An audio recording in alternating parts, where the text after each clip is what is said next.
That's where you, and that's what this is. Oh, 3, 4, 2. Kimmy, it's your. Oh, yeah, 'cause we're gonna- Okay. We can cut the beginning off. Okay, 3. Oh, 3. Oh, no, but she's not even in yet. Donna, we were confused. Where do we go? We're gonna start at 3. Programs. On the bottom. Cam, go on the bottom of programs. It's at the top. At the top? Programs, click on it, it says join me. Yeah, more info and RSVP. No, above it. Above it. The first line. The first line. The first line, Kim It says says. join. Join Zoom. And make a note of the passcode. because once you- We know that. You don't see that. How do we get into the Monday class? You always get it. Oh, you got it? Okay, she's got it. Is the meeting launched? Yeah.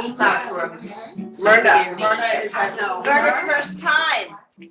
And Rick Wolf is joining us by Zoom. You're in? Hi, Myrna.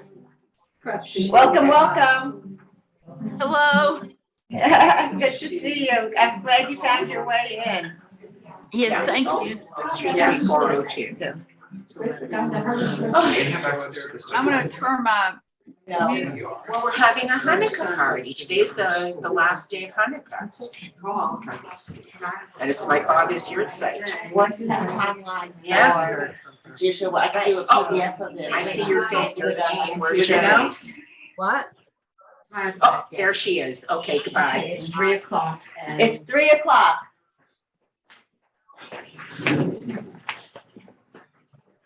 Welcome to the 8th Candle with Rabbi David Paskin at the home of Kim Lerner, IJKL annual Hanukkah event. Woo!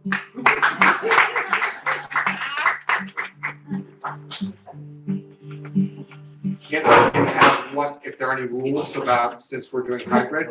I mean, generally, I think we should keep our clothes on, This is the rabbi. right? That's because it sounds definitive. Generally speaking. Generally.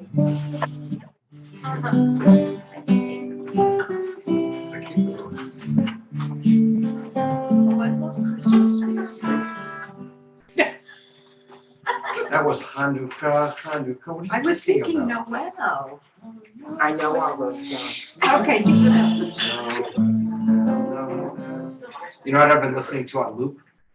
My favorite Christmas song, The Little Drummer Boy. Oh, that's Welcome, Rabbi Akiva. hi, Oh God, I just said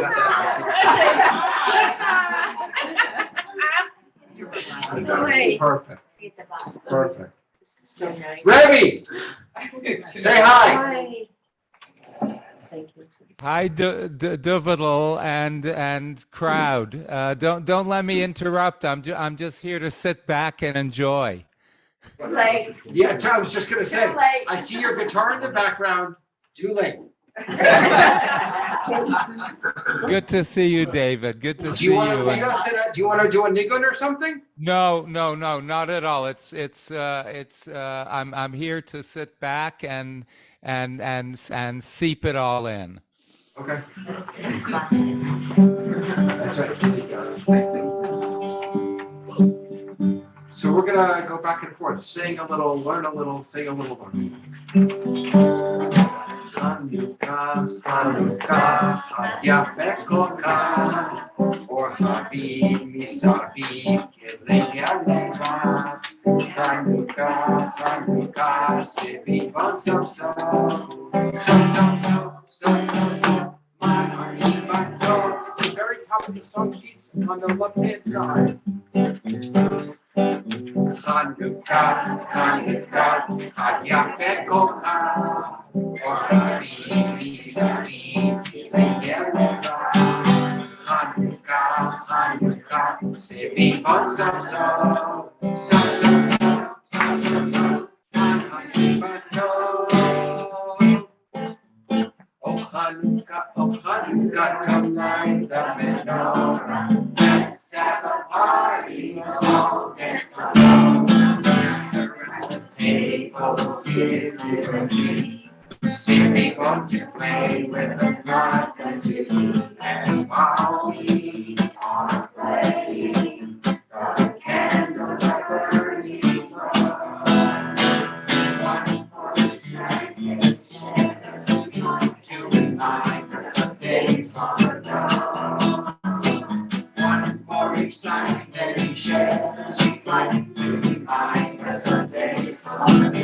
have a Hanukkah. Let's have a party.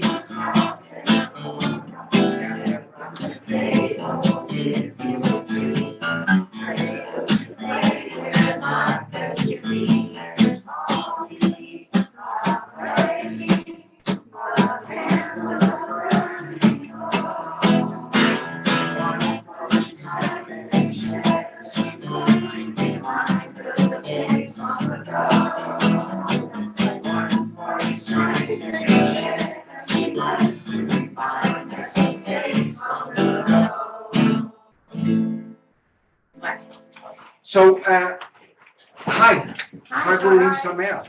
Hanukkah Sameach. We might need another candle because we're gonna actually get, no, sit. Because we're gonna light one now to use for our learning.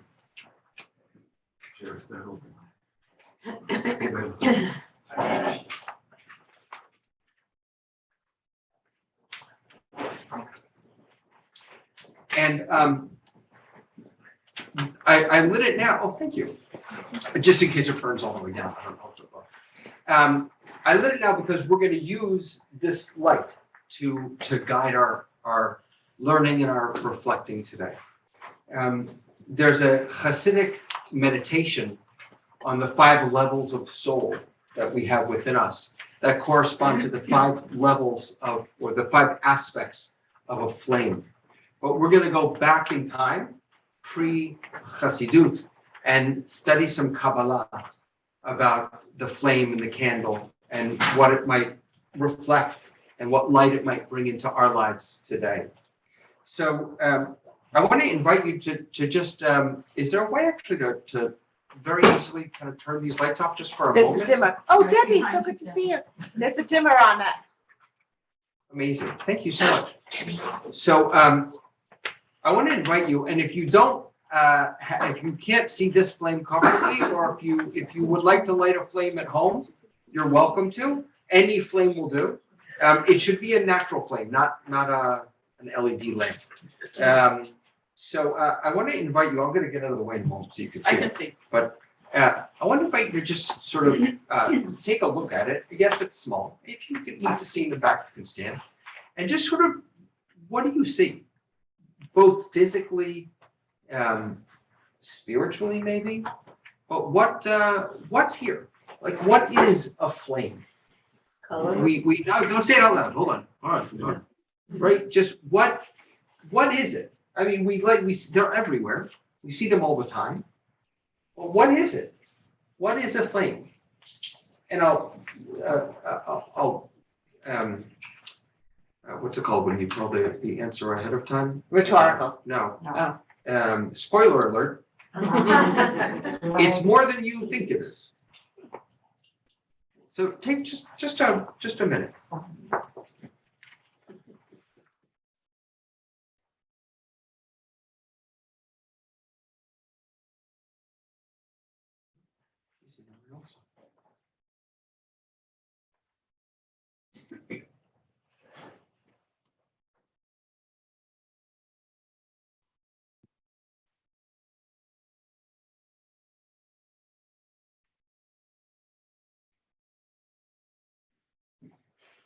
So without draying on too much, a word or two.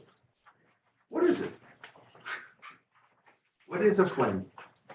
What did you see? What sort of jumped out at you? Yeah, please. Energy. By the way, I'm going to repeat just to make sure the Zoom folks can hear, okay? Please. Glow. Energy, glow, please. A star. A star. Thank you. Please. Changing. Moving. Potential. Potential. You took a word. Yeah. Hope.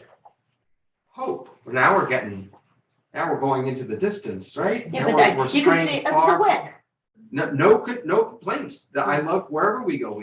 Yeah, but there's a wick. Wick. Aura. Aura. Invitation. Invitation.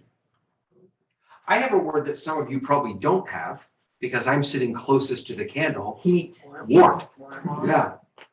So let's just be aware that what we see, what we understand is also, Relative. it's relative to where we are, to who we are, to how we experience, whether we see, whether we hear, whether we feel, whether we imagine. Anything else, please? Remind me of my life. Remind me of my light. That's going to come up later today. Thank you. Oxidation. What do you say, Stephen? Oxidation. Oxidation, the scientist. Thank you, I don't Stephen. know if it was said illumination. Illumination, oxidation and illumination. I love it. Yeah, anybody in either this space or this space, who, if there's anything else you want to add? Love, please. Meditative. Meditative. On the other end. Not in these candles per se, but destruction. Destruction. That's beautiful. Thank you. Yeah. And how about the opposite? Comfort. Okay. Beautiful. So is there, I don't know if there's a good game on, but Sandy, we're hearing it. Do you want to share something, Sandy, or are you just saying hi? No, it was both Sandys. You're both muted now. I Actually, don't have there's anything on. I'm just listening. Oh, there are three Three Sandys. Sandys. Dear Lord. How many Sandys can there be? Four. There are never enough. Never enough Sandys. We have 5 and I have Never enough Sandys. participating. Okay.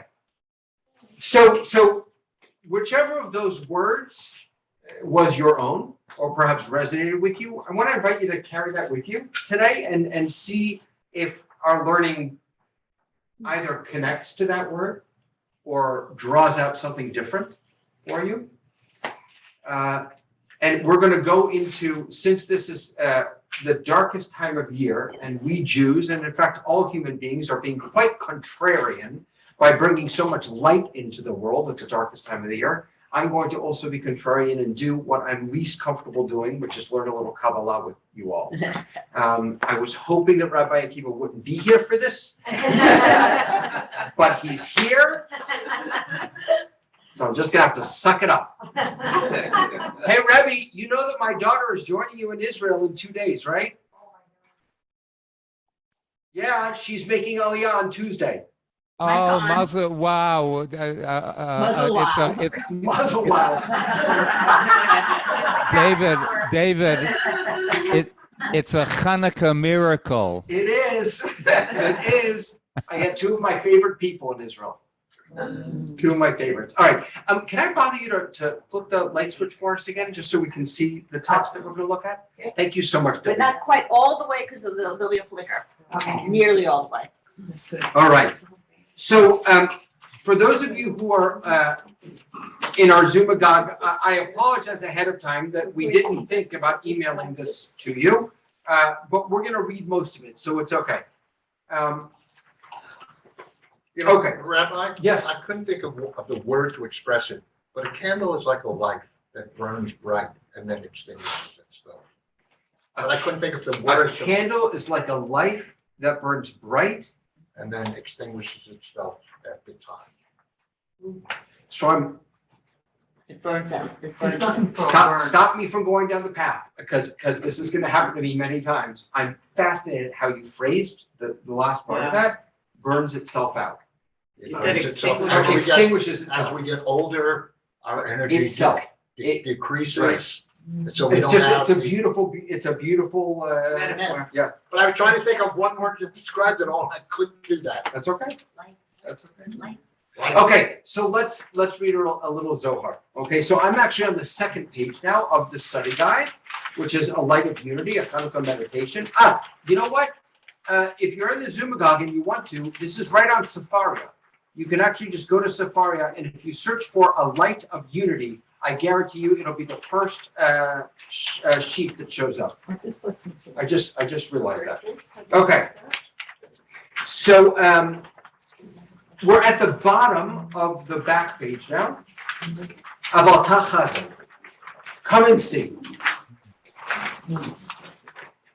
So the Zohar begins by saying, I don't want to read this. Someone else read this. Would I'm someone, happy to. please. Come and see. One who desires to know the wisdom of holy unity should gaze upon a flame that rises from a coal or from a lit candle. For the flame only rises when it is attached to a coarse, alternative, or other object. Okay, don't look ahead. Don't turn the page around. Okay. One who desires to know the wisdom of holy unity. So what's our goal? What's the Zohar? What is the Zohar imagine we're trying to achieve? Holy We're unity. trying to achieve some awareness, some knowledge, some understanding of what unity means. And not just any unity, right? But perhaps divine unity, holy unity, which doesn't have to be divine. This is holy unity in many ways, what we're doing here. So that doesn't have to be divine. But this isn't just, putting Lego pieces together. This is holy unity. And it says that the path to begin this journey toward understanding, if you want to begin to understand, not that we can ever go much farther, but if you want to begin to understand holy unity, if you want to begin to know this wisdom, you should start by looking at a flame. But not just the flame. Kim, now she's had this worksheet for about a week, so maybe she cheated. But Kim called it out. She said she doesn't just see a flame, she sees a wick. And Kabbalah, the Zohar says, you know what unity is? It's the flame and the wick.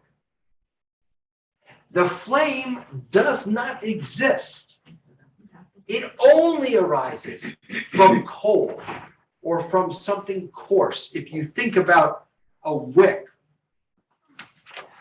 if you even feel it, right? It's not smooth. It's that we don't imagine it smooth like a flame. There's something coarse about it. Coal has a coarseness to it. And so we have this beautiful, smooth, nimble, dancing flame. And then we have this thing, this wick, or this piece of coal. And a flame can only arise from something that has that coarseness, that earthiness, that Common. is it commonness? Yeah. All right. Now let's turn the page. So I want to ask you now, I'm going to read these questions out loud so our Zoom-a-thon friends can hear them, but in a moment, I'm going to ask you to turn to someone next to you, preferably not a spouse, or a dog. And I want you to ask one another these questions, or whichever of these questions are meaningful to you, okay? Just for a couple minutes. So here are the questions, and if you're in the Zoom-a-gog, you can think about this. What is the relationship between the flame and the coarse object, the wick? Why do you think the pure flame is dependent on and coexists with the more coarse object? What lessons might this teach? And thirdly, when have you felt particularly spiritual in your life? How did you stay grounded in this moment? Did the material world detract from or enhance this spiritual experience? Think, who used to be the host of Dick Clark? What was his catchphrase at the end? Dad's dead. What was his catchphrase toward the end? Keep reaching for the stars. Something like keep your feet firmly planted on the ground, but keep reaching for the stars, he used to say. Okay? So how did you stay grounded and yet reach for the stars, as it were? So I want to give you 3 minutes maybe to turn to someone look at these questions, think about them if you're playing the game at home, and then we'll come back together and share some more thoughts. Ready, set, go. Someone come down to Kim's level so she doesn't have to move.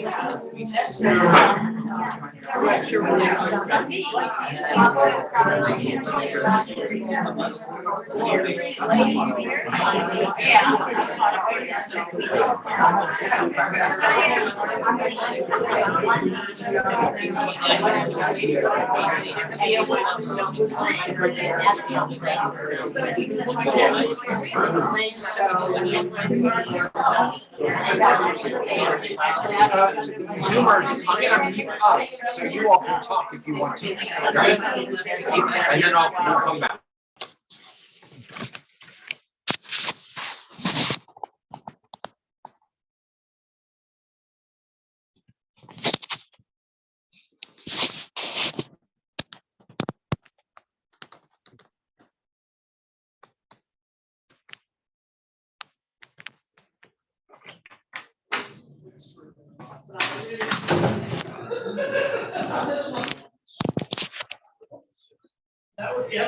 Susie, could you try for a second? Yeah. What do you need? Maybe Wendy can do it. You're in. In the class. Nita, I see you. Kicked off. Shit. So what you going to do that for? I'm sorry. What you going to do that for? You're in the class, Nita. I see people there, and I heard them a minute ago. Well, it doesn't I have heard the them a minute sound. ago, and Just give me the sound. We hear you. hello, can you hear me? Yes. Awesome. I'll give it back to Nita. She can hear Okay, you. thank You're you. welcome. Hi, Sharon, thanks. You're in. Okay, They're good. having a discussion. See, and questions. I was there, but then I lost it. I don't know Oh. why. Oh, no. Well, get comfortable. You're fine. Am I there now? You're in.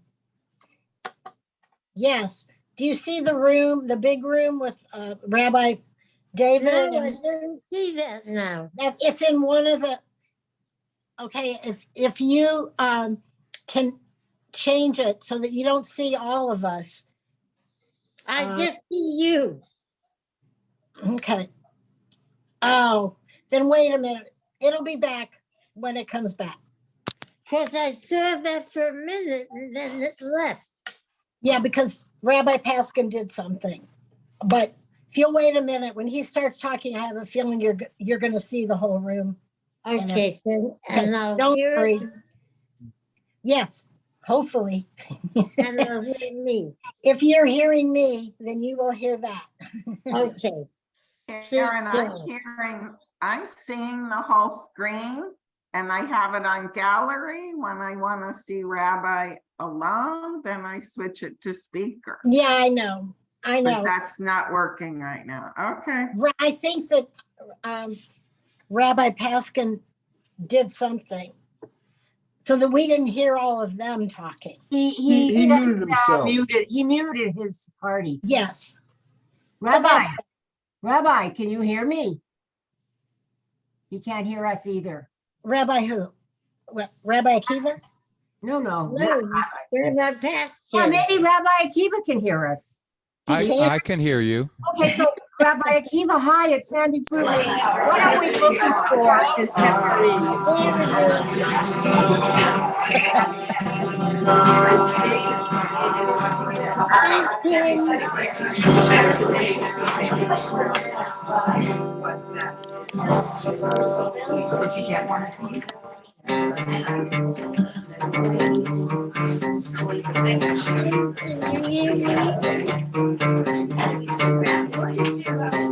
I'm looking at the bottom song of the first sheet of the song sheet.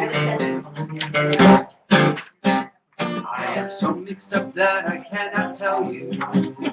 I'm sitting in this blender turning brown.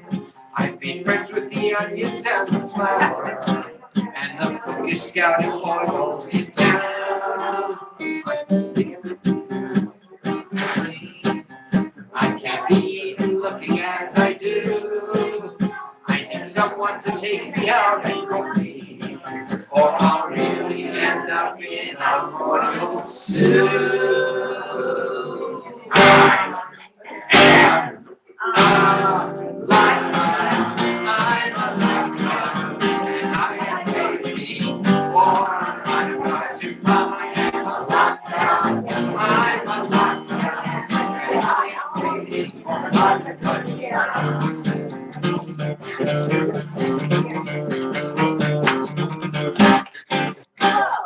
Every holiday has been so special. I'd like to have that same An IJKL party, but it was kind of loud and disturbing. Yes, Wondering what I'm supposed to do. Matzah and kugels and art for Pesach. Wine and kava for Shabbat. Lenses on Shavuot are delicious. And gefilte with holidays. Unless you're a vegetarian.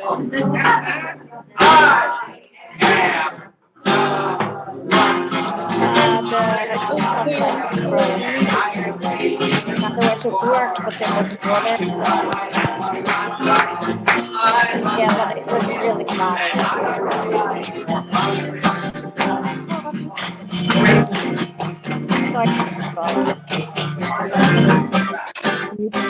It's important that I have no well, I actually thought that of what it is that I'm supposed to do.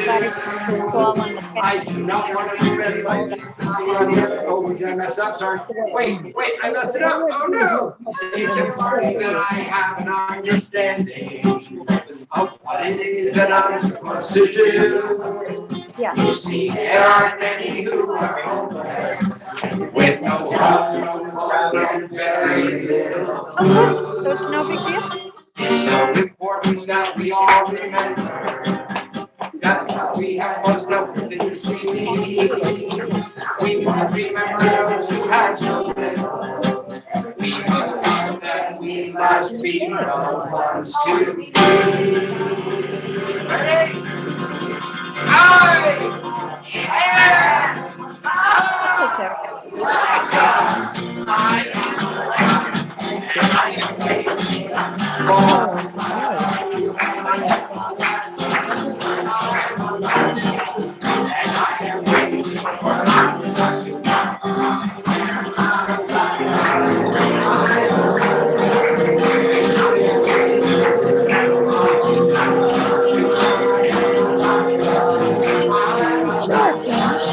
It's nice and warm here.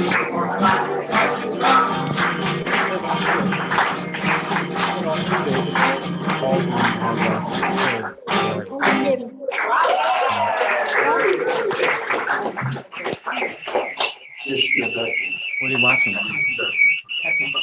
I was just wanting to meet Nita. Got the power to you. So, Kim, the light, can you hear me? wick. Somebody's What not did- muted. Yes, we hear you, and I'm gonna mute you though, okay? Uh-oh, Kim just logged in, she's got the power. I'm gonna keep the microphone. Nita, you can't get away with any of your antics anymore. Okay, thank you. So, tell me what resonated with you? What questions brought out something interesting for you about the flame, the wick, the relationship between the two, the necessity of both earth, heaven, yeah. One of the things that came up was that we need each other, and we need each other to be different. We need, if we're too much the same, then there's no spark. Okay. Wow. So we need each other, and we need each other to be different. If you just had two flames, that wouldn't work. If you just had two wicks, that wouldn't work. You need a flame and a wick. We need each other to be different. That's nice. What else? What else? Please. What came up for me is that the material, the wick, is important for the flame, but also is the invisible, the unseen, because without oxygen, you don't have fire. Oh, how beautiful. That's so nice. So the Zohar is talking about two necessary elements, if you will, not really elements, but two pieces. But there are unseen, that would be actually, it wouldn't surprise me if the Zohar did talk about that, right? But it's very interesting that it doesn't. So there's this invisible element of oxygen. In the last class that I taught on different movements of Judaism and one of the things I talked about was mint chocolate chip ice cream and the green stuff that holds all the chips together, that no one really knows what the green stuff is, but it's there and it's connecting all those chocolate chips to one another. Food coloring. No, it's not food coloring. It's much more magical and mystical than that. It's oxygen. But here we get right. So oxygen is Visible. one of those pieces that really allows this to exist. Very beautiful. Yeah. Please. We are both the wick and the flame. And the part of us that's the wick is the part that grounds us. And it allows the flame which emanates and perhaps becomes the more spiritual part of who we are. Without the wick, the spirituality doesn't go any in. And without the flame, the wick is just without reason. You made me think of Adam in the garden, right? That before Adam was Adam, it was just kind of a snow person with it was a golem. It was just a being.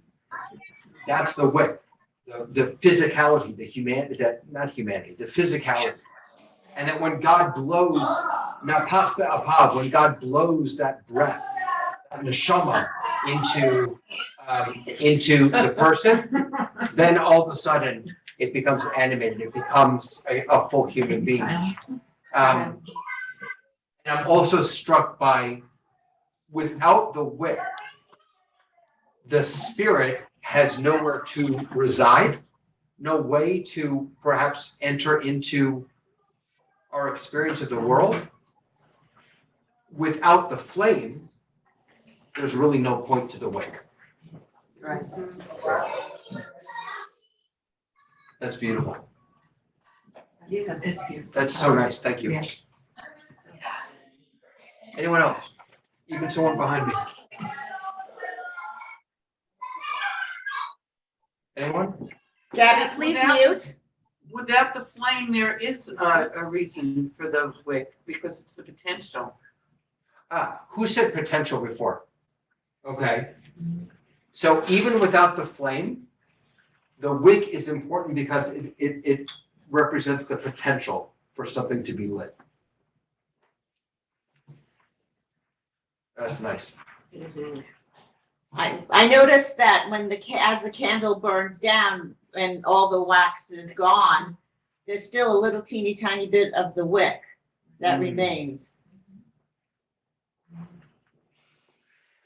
It's also interesting to, you said before about, right, that it extinguishes. And what you just made me think about is that what's different, maybe different, about this expression of flame and wick or life and right or spiritual and physical. This is a very limited way of us imagining that, because of course, when the physical disappears, when the wick burns completely down, the flame goes out also. But that isn't true. Right. If we follow, if we think about the neshama, the soul of a person, the flame of a person, it doesn't extinguish when the body does. A little bit of the flame of the wick, it will exist. You can never burn a candle so that there's no wick left. Really? Yeah. Okay. Talking with Janosch, my mom's yahrzeit was the first night of Hanukkah. And for the first 24 hours, it burned brightly. At the end of about 24 hours, the flame really reduced, but it went from here to there. and it stayed for another 12 hours. Mhm. So in my mind, the flame, and actually with Giannis, we were talking that our energy maybe decreases as we get older, but that energy is made up by the wisdom that we gained. Beautiful. And you just made me think about limitation or if you have a small candle, it will burn for a shorter time. If you have a small flame, it can still light just as many other candles as a large flame. Limitation, potential, is completely different in the spiritual realm. It has to be measured differently, I think. Please. At the end of the candle, after the candle has burned down, the wick glows, continues to glow, and it has heat emanating. And then there's a swirl of smoke that comes out. So it feels as if the candle or the essence of the candle is in the atmosphere. That's beautiful. So we're gonna, in the next text, we're gonna think a little bit about the relationship between, the relationship between the flame and the smoke or the heat that I mentioned before, and how that's connected. Well, there are how many Sandys? I have no idea. Dear Lord. Sandy. Our 7-year-old young guy put a different light on this for me. In the horse race, we care about who comes in first. So he says, no, they gotta run. It's all about which candle comes in last and burn the longest. So we each had to pick out which one would do it. And then, of course, from a kid's point of view, they would get an afikoman. That's a beautiful flipping of what we usually do or what we usually expect. It's right. We're usually who's going to be first, but on Hanukkah, it's all about who's going to be last. The winner is who's last. The candle that burns the last. That's so beautiful, Sandy. Thank you. And it's always interesting when the shamus is the last one, was the first one lit, and sometimes the last one to go out. I played that game. So sometimes you're since I was saying young. that, right, that the shamash can actually be the first one lit, but the last one to go out. Yeah. Yeah, please. No, loud. Tonight is my father's yahrzeit. And he's the last candle for tomorrow. I light the yahrzeit tonight, but the last candle tomorrow. And that's what I always think of when I think of him, that he was such a bright candle in my life. And I always have a special night to remember him on the last day of Hanukkah. So it shouldn't come as a surprise to any of us that as soon as we think about flame, candle, burning bright, that it immediately brings us to the candles that we light when we remember our loved ones. Light is the most perhaps profound symbol and recurring symbol throughout Judaism. Chagim, Shabbat, memory. It's for everything. Divine revelation, even when Moshe is at the sneh, at the burning bush. Divine revelation when the Israelites are at Mount Sinai, and it talks about lightning. Light is it's everywhere, and it is everything. And what a beautiful connection to make for us. Thank you. So yes, 2 more thoughts, and then we're going to go on to the next text. Who's talking? I'm trying to capitalize on what Kimmy said and bring it into the world of metaphysics or spirituality. So in life and death, my understanding is that the spirit can exit the physical before the physical actually dies. But if what's left is the wick, is it to show us that we have to look harder to remember the spirit? That it's, I can't put it together, but there's something there between the wick and the flame, the spirit and the physical body. Maybe the soul and the spirit leaves first, and such is the light, and what's left is the body, and until it is no more. It's interesting, Kim. When the soul leaves the body, going back to what you said about how the wick, there's always a part of the wick that remains. The body, of course, remains for a while. Eventually, the wick will disintegrate. It will be gone also, like the body. Let's jump into the next steps together. So we talked about the, I'm so sorry, yes. It's okay, because Hanukkah is ending on Christmas Day, I have to think of the universal. Oh, it's technically ending the day after Christmas. Okay, okay. I have to think of the universal symbolism of life. Sure. In a candle. It's used by everyone to symbolize life and love and spirituality, all the symbols that we associate. None of us should be surprised that Hanukkah, Christmas, Kwanzaa, Diwali, all of these winter festivals, light is their central symbol. Right. None of us should be surprised by that. No, we're not surprised. Okay, next step. So please go ahead. Who wanted to chime in? This just popped into my head, talking about coming in last. In golf, you win with the lowest score. That's all. The That's why I don't play spirituality of golf.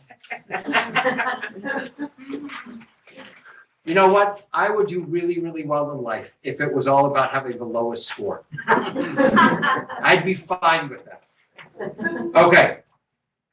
So now we're going to move from the connection between the wick and the light, or the coal and the light, as the Zohar phrases it, to the different elements of what we see. Come and see. In the rising flame, there are two lights. Yeah, I'm on the backside, sorry. There are two lights.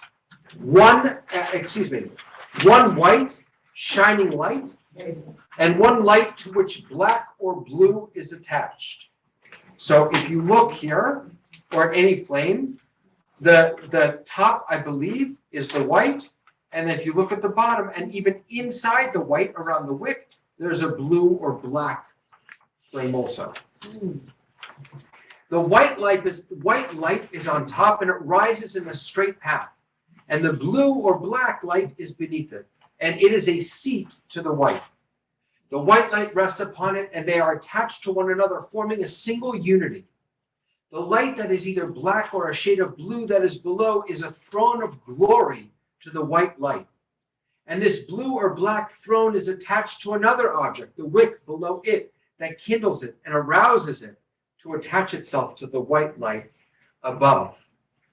So now this unity that we started searching for is not just the unity between the light and the wick, but now it's between the wick, the blue or the black light, and the white light that's above it. This unity, ironically, is full of multiplicity. It grows from, we start with just two, now we're going to three. In Chassidut, it grows to 5 different elements. So again, I'm going to give you, at what time is it? No, I'm not. I was afraid I would not have enough time to, not enough content. I wasn't worried. Okay, so let me just read the questions out loud, and then I'll invite, just for a couple minutes, some reflections. What are the 3 different colors or pieces the Zohar is drawing our attention to? And how do they interact with one another? So we have the wick, the black or blue flame, and the white flame. How do you, and so my question, I guess, the question that's interesting here to me is, how do they interact with one another? How do you interpret the blue or black light being a throne to the white part of the flame? And now I'm thinking also about how we've made so many connections between the flame and the wick to the physical and the spiritual of parts of ourselves. So now that we've expanded that to be wick or coal, source, and then blue or black light, and then white light, how does that fit into to who we are, to the makeup of a human being? What lessons about unity emerge from these different actors, the white light, the darker part of the flame, and the wick coming together? And then when have you experienced growth or a feeling of enlightenment out of a lower place of darkness? Isn't that beautiful? That bright light, the light that gives us what to see with, the light that gives us the warmth, is built on a throne of dark light. First of all, dark light? That's an oxymoron. But it's right in front of us. It's right there in the flame. This is not some crazy Kabbalistic. If you look at a flame, the bottom and and inside, it is a dark flame. It's a little crazy. What role did that darkness play in that process of feeling enlightenment? Did it help bring out the light? I want to encourage us. I could get stuck in this last question forever. I want to encourage us to not jump to that question, but let's start with the ones above. What do you make of this blue or black light being a throne for the white light? How does that blue or black light incorporate into our understanding of ourselves? Please. That blue light, as I understand it, is the hot part of the flame. The hot part. That's the energy. That's the throne on which the light interacts and flows through to. But it's that dark spot that really energizes. You know, you just made me think of this. I don't think this is where you were going, but I'm going to blame you anyway. That when you were saying the hottest part, the word that came into my mind is source, the source of the flame. And it's fascinating to me that the source, if this is what it is, the source of a flame is the closest part not to the outside, but it's the closest part to the physicality, to the wick. That's the source, which to me feels a little backwards. I wouldn't think of our source being so close-knit, tight-knit with something so physical. I would think of it more ethereal, more far distant from physicality, but thank you for that. I don't think that's where you're going, but thank you for that. Nice taking the trip. That was a trip, wasn't it? Anyone else? Thoughts on this part? On these additional, please. In thinking about the flame, the fire, the wick, what occurs to me is that you can't have any of it unless there is another fire, whether it's electric or lightning or another flame. All these things can exist, but the only thing that can make fire is something that can ignite fire. Even if it's a flint, you need a spark. Yeah. So you know that according to, I think it's mysticism, there were a number of things that were created before creation. Was it? Oh no, sorry. It was twilight. It wasn't before creation. Sorry, it was twilight just before Shabbat. There were a few things that were created. One of them, so like, remember the story of Balak and Bilam's talking donkey. So the talking donkey was one of these things. And one of the things that was created was tongs. Tongs, like that you would use for hot dogs. Tongs. Why? Because in order to create tongs, you need tongs. If you're going to melt metal and burn it into the shape of tongs, the only way to get it out is with tongs. So God started creation by creating tongs. There is, I wonder if there is some supernal fire, some supernal flame that allows all other flames to be lit. To me, that's what I call God. Right. Yeah. Right. And would So that when be you, the dark flame? I'm sorry? Would that be the dark flame? Maybe. The reason I'm saying this is because the idea that a flame can only come about from another physical thing worries me a little. I want flame, I want fire, I want spirit to be able to exist independent of whether I choose to, flick a match. It's to ignite me. I want the flame to ignite me rather than Instead me. of me igniting the flame. But it brings me back to the concept of oneness, Mm-hmm. the holy unity. There's only oneness. There's only oneness. That's all there is. And if that is so, then the flame that I light is the very same flame that God's lighted. It's all the same flame. Supernal, physical, here, there. It's all the But same. you're not here, nor is the flame here without God.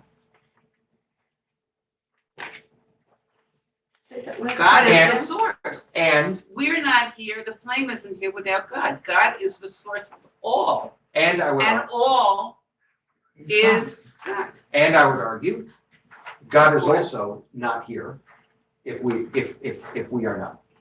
You and I disagree on that. I know you do. I don't. There's a beautiful teaching that says that when two people find one another to get married. I see you, Sandy. Give me 1 second. When two people get it, it's actually framed in the negative. It's from, oh goodness, forgive me, I don't remember. It says, Pirkei Avot, it's from Pirkei Avot. It says, if one does not find their partner, then they have decreased God in the world. Now, it's said in the negative, but let's just flip that to the positive, right? That when we find a partner, does not mean you have to marry this person. It means finding another human, to me, it means finding another human being with which to have a meaningful, deep connection. When you find that other person, you are actually bringing more God into the world. Kiviyachol, as if we could do such a thing, as if you could say that there could be more God. The flip side of that is that, I think, if we could not be here without God, then God cannot be here without us. That's just me. Sandy. Yes. People ask me, what is my faith? How do I have faith? And for me, God's creations, they're always constant. We can always trust is that there's always the darkness at night, and there is always the light during the day. So which is closest is when we are focusing on all the bad things that are going on in the world, we're choosing not to rest, and all the good things that come is just pay attention, find someone, something to reframe your day. So you made me think of Havdalah, the darkness and the light, right? And how at Havdalah, we thank God for both. We thank God for both. And by the way, the parallelism in those words, the darkness, the light, we thank God for both. The nations and Israel, the weekdays and Shabbat. Those are all parallel to one another. Shabbat is to the light as weekdays are to the darkness. So what do we do when it's dark outside? We get to work. We get to work bringing more light into the world. When there's light, then we can rest. Not until there's light. Not until there's light. And we have to thank God for that darkness. We have to thank God for that darkness. The darkness of this candle, flame, and maybe even the darkness of an absence of a flame. There is what to be grateful for there also, please. So the different parts make me think of the Sefirot. The Sefirot. And that even in the dark part, there is light in deep space. It's not without light. And we're always going from one level within the Sefirot to another. So we might climb up and, a little bit to the left, and then hello, darling. and then we come down. It's like the ladder, you know? Mm. We go up a little, we come down, we go a little left, we go a little bit right. And everything is in a cycle. So there's no bottom and no top. The bottom always goes back up to the top and vice versa. It's a circle. Yeah, it's a cycle. As is above is Yeah. below. Do you need to move on? Thanks. I know I need to move on, but I don't want to leave this without at least inviting us to think while we sing this next song about the last question, because it's a very, very delicious and powerful and terrifying question to me, which is, when have you experienced growth or a feeling of enlightenment out of a lower place of darkness? When have you allowed a painful experience to be the foundation upon which you were able to light a brighter, lighter, purer light? After it's over, when you're in it, it's very difficult to infuse it with light But sorry to interrupt, it is light. We don't need to infuse it with light. What the Zohar, I think, is teaching us is that it is light. It's dark light. And we may translate or understand it as painful light. And when we're in that dark light, it may feel impossible. I'm right there with you, Kim. And even when we come out of the dark light, it can feel impossible, by the way. To see any good, to see any blessing in pain, it's not only difficult, it can be offensive. Try telling someone who's just experienced a loss, oh, it's for the best. Or there's good things will come. God forbid, we should never say such a thing. Even if we believe it, you never say that. Rabbi Akiva once called it collateral blessings. Mm-hmm. Yep. From the devastation to find. So, again, we're not going to share out loud, but I want to challenge you to think in your own life about a dark flame, a dark place, a painful place that you have been or that you can imagine. And have you been able to acknowledge, to see, to raise up those collateral blessings? Have you been able to see that white light flickering on top of the darkness or growing out of the darkness? Karen still has her hand up. Okay. Go ahead. Hold Hold on, Karen. Karen's Hold on 1 sec. The dark flame, as Howard said, is the hottest part of the flame. And I'm thinking that the hotter or the darker you burn, taking us as well as the candle, the faster you burn out. I'm sure there's been scientific studies on why you don't just burn all at the same time, but I think that has to do with the heat or the darkness that you carry within. And for me, at the beginning of my awakening, it was all the dark places that propelled me into the light. I don't think it's the only way to grow. It's not the best way to grow, but it was looking at the darkness that enabled me to search for the light. Karen, go ahead. Yes. First of all, I truly believe that that there's two types of people.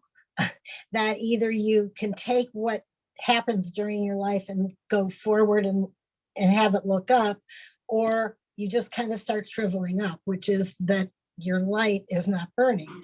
But the first thing I thought of when you said this is that first winter of COVID, like March, April, when we had complete lockdown, when I was home, and it was like the feeling felt very dark to me, and it, because I wasn't going anywhere or doing anything. But then finding this group then later on, and learning more than I ever would have even imagined, has been like this light for me. And then actually the culmination, and I know there's going to be more, but the combination of being able to go to Israel and actually meet everybody in person. I mean, to me, it was such a difference of feeling that what is going to happen to all of us, and then to have this joy. So I just and it was there, but I also went after it and kept going for it, and it has given me so much joy that I can't even imagine. So that's light to me. You just made me think, Karen, that when dark lights present themselves, our inclination is to try and put them out. Right. And since they are the bottom of the flame, when we put them out, what that means is we never get to experience the beautiful pure white of the flame. Right? If we had just said the world's coming to an end, locked ourselves in our homes, and given up on making human connection other than how we had always done it before. Oh, no. Got the candle. Just wants to light Hanukkah candle. Yeah, the blacks. We would have missed out on some beautiful white light. Yeah. Let's turn back real quick. I just want to sing one song. Let's turn back and then I'll come to you, I promise. Don't let me forget. Let's turn back to the song sheet real quick. Song sheet on the second page.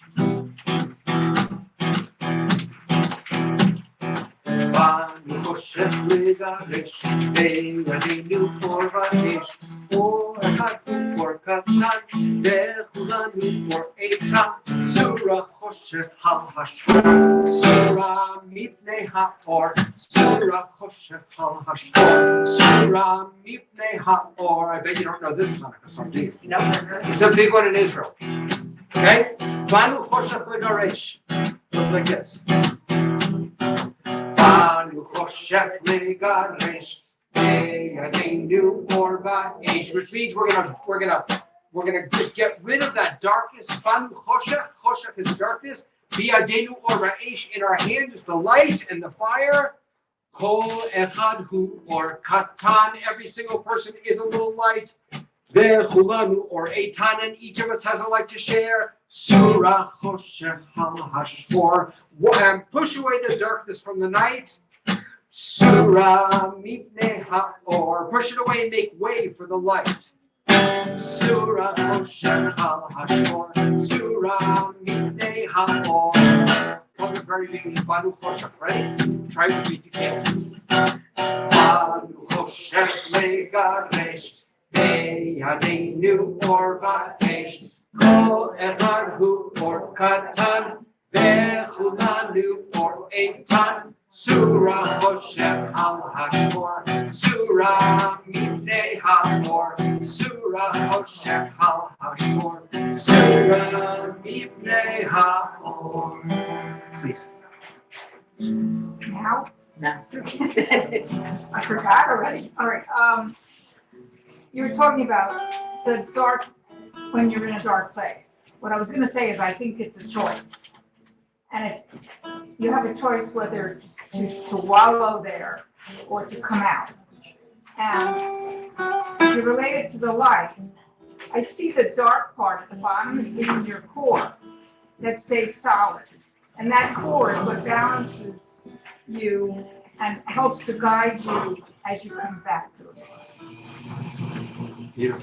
Beautiful. Thank you. So, this is a 6-part class, right? Right. So this is the first, and then we have 5 more sessions. We're not going to get to the last part, but that's okay.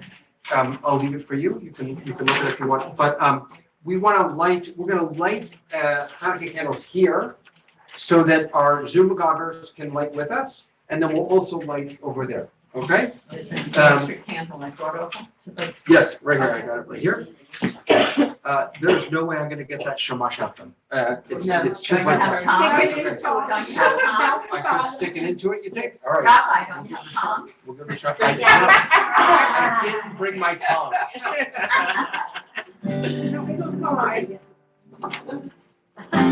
So I'm thinking, some tongues have ridges, some tongues are flat, some are pointed. They all have their purpose.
Praise thy saving power. Praise thy saving power.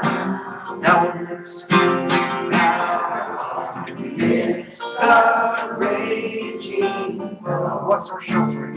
What's our sheltering town? Curiously assails us.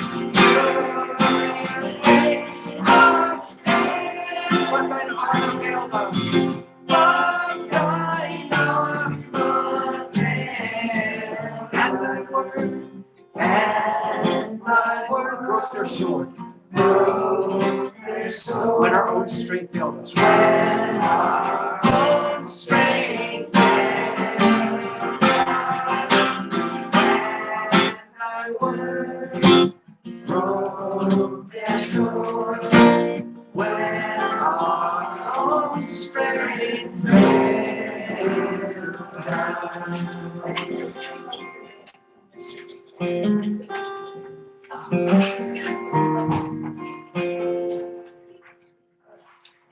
Thank you, Zoomer Gagas, for joining us.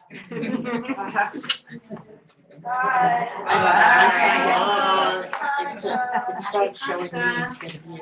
So do you want to just say anything or am I just? Keep an eye on the e-blast, please. So much is coming. We have a book review. We have Mike starting. We have Henry starting, as well as our regular faculty. Make the new year a year of learning and bright light, the light that learning brings us. Because we all know that this is what lights our flame and keeps us shining. Bye, everyone. Bye. Thank you. Bye.